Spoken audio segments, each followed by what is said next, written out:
Hi guys, my name is Markus and I'm an MT coach at the Academy of Poker. Today we will start from the very beginning. The first deposit is made and you are about to start the first game for real money now. Everyone around seems so experienced. They look like they've been playing poker for ages and it seems you're the only player who doesn't know what to do.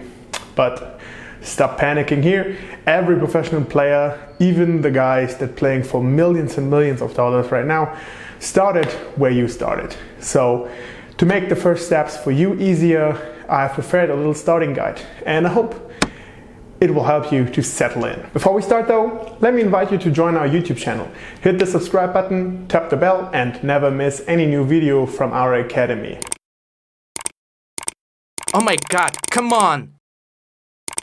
Okay, let's continue. Also, don't forget to follow us on Facebook, Instagram, and all the social media that is available.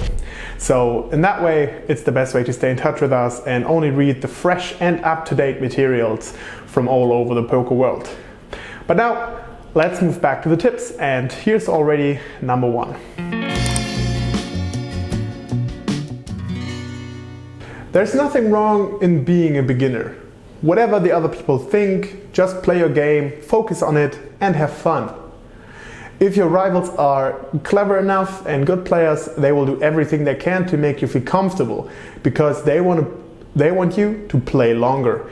A new player at the table always keeps the game going, so why should they do anything to offend you? Don't try to look like a pro in some way, take off your guard you might want to have, and just use the image of being a newbie to your advantage. Like really play super tight. So only open the premium hands like aces, kings, queens and ace-king from the early positions. The further on the positions go, add some suited aces and smaller pairs. Just fold the rest to not get in any trouble. It makes this game really simple. You bet when you think you're ahead, you call when you have good pot odds and when you have a strong draw, and then you just hope for the best. This strategy will not bring you a lot of money on the table full of strong players, but it is still good enough to rob some other beginners and lose bad players with some money, so it's gonna help.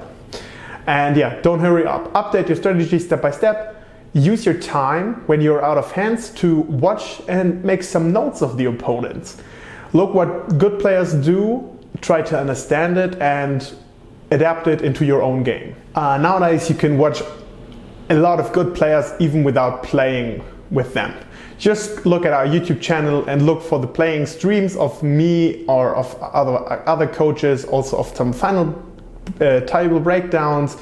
And me and my mother from another mother, Don Leon, analyze the hands there of us, of students. We show some strategy and we're gonna give you some useful tips how to improve your game from the start. And of course, away from the table. So don't try to be the best player in the world. To become a winner, just put yourself in a position where you have an edge, so where you are better at things than the other players. Or in other words, find players that are just worse than you. Doesn't really sound cool or fair, but that's just how poker works. You always want to be the best at the table, and if you know there are better players, just don't play with them. How are you gonna find a good game? So watch the table before you join it. At the very beginning of your poker career, look at tables where players make a lot of checks and a lot of calls, and where it's not that much raising or 3-betting going on. If you don't find a good game, just watch it a bit more and maybe you can learn something useful, or maybe a good game will be around the corner after some time then. As I already said, you know you are a newbie then there, and probably most of the pros know it, but still use it to your advantage. If you follow the second tip, so as I said, observing players will notice that you are a tight player. So maybe they will even call your nit in their heads. Of course, they're not going to say it because they want you to feel comfortable. However, you can attack them with races and re-races even if your hand is not good enough to do it. So when you take notes and see people are folding to you because you are playing tight, you can do it more often. And in theory, your raises should mean power then. So if you do it the way you did it before, they think, okay, he's gonna have a good hand now, so better get out of the way. But be warned, don't try to carry out this trick versus complete newbies or other fishes or players who have just joined the table. They will not know or understand that you do it normally only do it with your best hand, and it will be hard to bluff them then. Also, if you do that versus another good player, he still calls you. If you then put in another bet on the flop, it will mostly work because they will look really strong. If it doesn't work on the flop, try to go there on the turn as well. Mostly they will at least call one time to see where they're at. And you want to use your image of playing only the premium hands so that you can go flop and turn. If they then still call you, then you have to be aware that they probably have a good hand and it's going to be hard to continue here. So then step from the gas. By the way, your bet sizes should be pretty large as well to not give good odds to worse hands there. Of course, you're not going to make as much money because they're not going to call you that often, but it's better to win a small amount than to lose a bigger one where you can't fold your premium hand because the opponent got there on the river with some flush draw or whatever just because you made a small bet on flop and turn. So yeah, as said, be aware, and if the opponent then calls for a second time, you will probably be beat if you don't do with a premium hand. So then you gotta be strong and you gotta leave your ego behind to just check fold then there sometimes. And then you just go back to your initial plan. And yeah, that's just how poker works. Like first you build a winning strategy, you prove it, also using poker software on the PC, and you use it at the table if it really works as the software says it's gonna be good.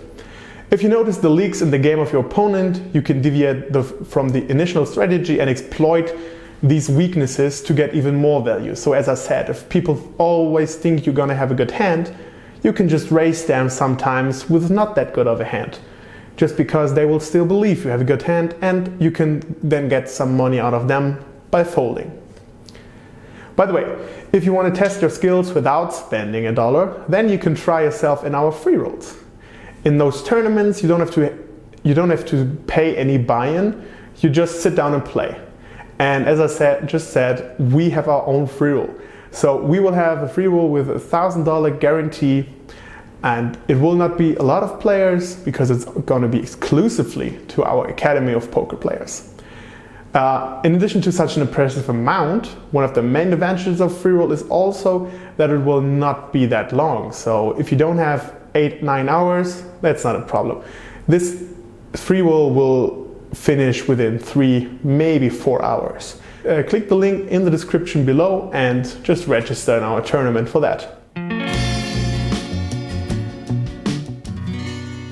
Don't care much about the results.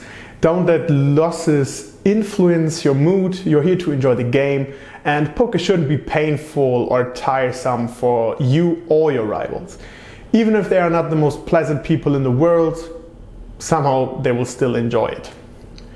Don't be afraid to experiment and try something new, so do some moves, and even if they don't work, it doesn't mean they are necessarily bad. Don't be afraid to leave the table as a loser as well. So if you're stuck maybe $100, $200, it's okay, it's gonna happen, but don't try to get it back, and because then you will make some more mistakes and lose even more money. You just have to know when to stop and how much you can afford to lose yourself. So set yourself a limit. Okay, if I'm gonna lose $200 today, I'll be leaving the table. And even, of course, it's annoying, but if it happens after 1 or 2 hours of play, then that's just it. But don't play over your limit, and yeah, just go with whatever you thinking you can lose this time. And yeah, of course, you want to win, but first of all, learn to enjoy the game and have fun no matter what, if you lose or win. Poker is a game and it should remain fun. So whether you're a professional or recreational, good moods, passion for the game will bring you closer to your top performance, and that's what it all should be about. The best players keep on playing not because they're able to make a lot of money, of course that's one incentive, but they just enjoy every single moment at the table. And what's even more important, every single second they spend studying in the game away from the table, because that's also a big part of poker. And this love for the game helps to survive downswings and is a driving force that makes everything rolling. Me, for example, I caught this fever already 14 years ago. And I guess if you're watching this right now, you also have some kind of a passion for this game. I hope you will manage to transform it into winnings very soon. So again, don't forget to click on the link in the description and take part in our free roll with, again, $1,000 guaranteed. And also, if you like the video, subscribe to our YouTube channel. Follow us on Facebook, Twitter, Instagram, and wherever you can find us. It inspires me and my colleagues to make new videos, and it also improves your chance to win flips. True story here. So, see you soon.